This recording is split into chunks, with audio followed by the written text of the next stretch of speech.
त्यामध्ये कागदपत्र सगळी न बघता, खरं काही आम्ही व्यवहार ज्यावेळेस करतो त्यावेळेस टॉपचे जे वकील असतात त्यांना ते सगळं तपासायला सांगतो, त्यांना ते सर्च करायला सांगतो आणि त्यांनी ते सर्च आणि तपासलं आणि त्यांनी सांगितलं की नाही बाबा ही जमीन तुम्ही घेऊ शकता, तर आपण पुढं पावलं टाकतो.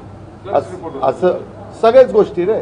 त्याच्यामध्ये कधी कधी नोटीस पण देतात की बाबा ही जमीन अशा या जमिनीच्या संदर्भामध्ये कुणाचं काही आक्षेप आहे, म्हणणं आहे वगैरे वगैरे असं केलं जातं.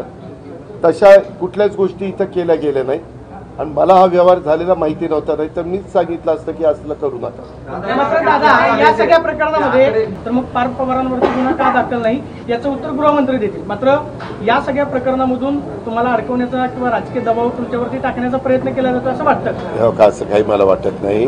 मी त्याच्याबद्दल चंद्रशेखर बावनकुळे यांचं स्टेटमेंट बघितलं.